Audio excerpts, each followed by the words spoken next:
The Patreon pick this week, as requested by Hunter, thank you for the request, was the 2006 film Curious George. And if you also want to get your movie into our raffle, go to guapish.com/Patreon or patreon.com/guapish for $1 a month, and you might just get picked. This is the movie of the TV show Curious George, in which the yellow hat guy befriends a stowaway monkey on his trip to find a fucking artifact in Africa, and hilarity ensues.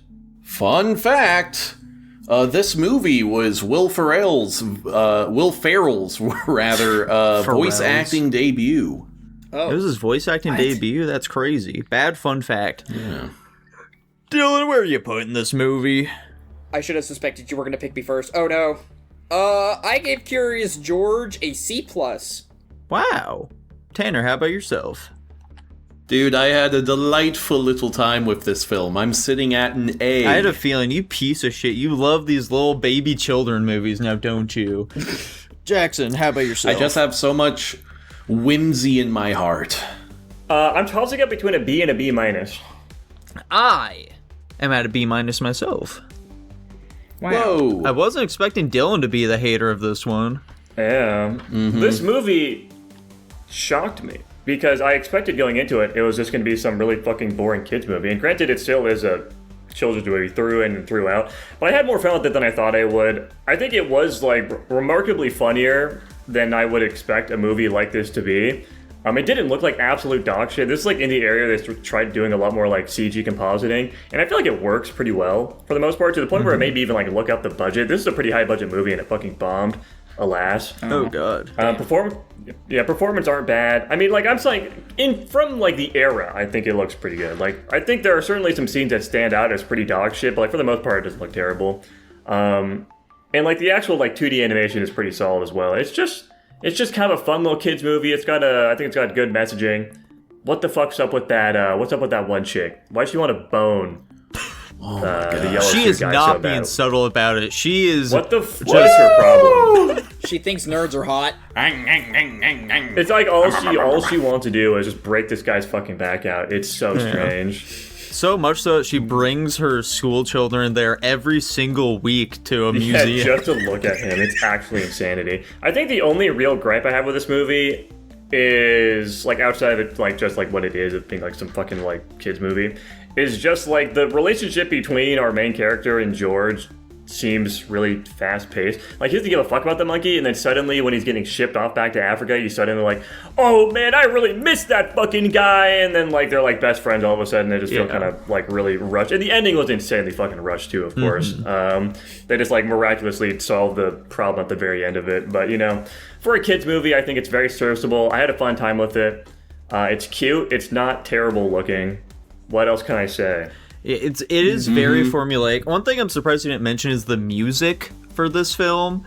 The music, very iconic to my childhood. I have a fucking note, dude. I literally wrote down in my fucking notes, Nico handled the score. That's the fourth note I wrote down. Okay, listen. Funny. I kind of see where you're coming from with that, but I don't like this music particularly myself, okay? I thought the music was pretty good. I found it very meh, but it's super of its era. And it's like, yeah, I can see why they would put this in a children's movie.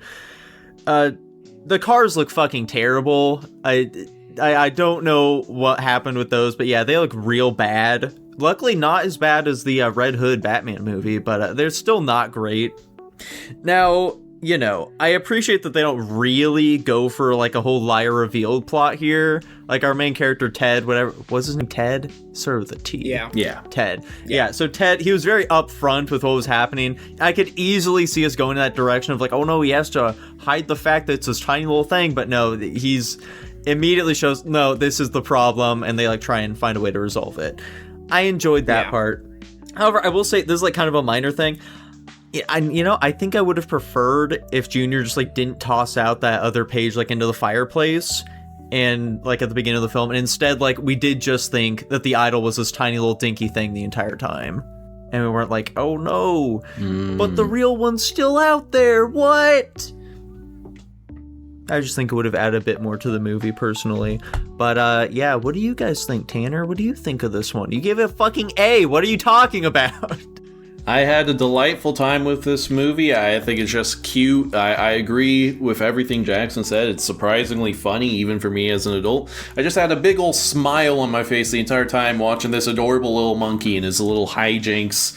I agree the woman is hot. I would.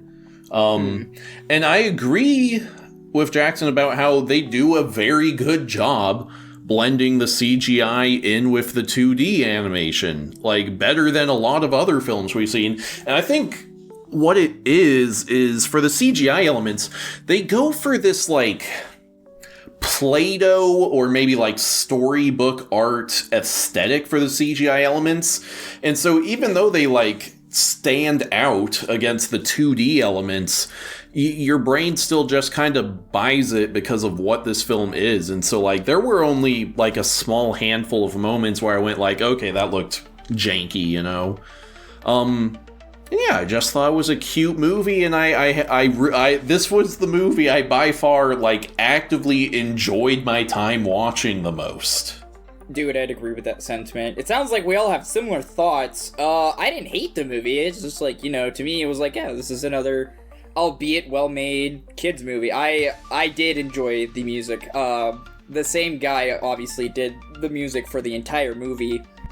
I remember hearing this music like all the time when I was younger, so hearing it here was pretty nice. I don't really think the movie did anything offensively bad. I think there were some parts where the animation was kind of iffy. The voice performances weren't great. I think they were still pretty good though. Yeah, I agree with Jackson's point though too, of like the relationship between Ted and George at the very end, where it's like, I don't care about this monkey. Oh wait, I do care about this monkey, and it's like even before then it just flip-flops back and forth. The pacing in this movie is just a little weird, but at the end of the day, it is just a children's movie, and I saw it as that, so I think as a children's movie, this movie is fine. On the voice acting specifically, I thought Will Ferrell did a pretty good job, and it's weird because like he sounds like himself still, but like I wasn't having the constant problem of being like, I'm listening to Will Ferrell talk, you know? Yeah, I see what you mean. Yeah, I'd say he did a pretty good job. Well, fellas, do you have anything else to say about Curious George? Nothing in particular. Oh god. Editor Chandler, keep that part in. Well, I'm realizing now if we share similar thoughts, and you know, I didn't really have that many problems with the movie, I could raise it up to a B-. Why not? Yay! I'm sticking to my B-. Badass. I think I'm gonna go with a B-, just looking at the other ranks I have, or the other movies I have in those ranks. I'm gonna stick with my A. And it lands at a flat B overall. Wow. Whoa. Good for you, I think that sounds Curious fine. George. I think that's pretty comparable to the audience scores. Okay.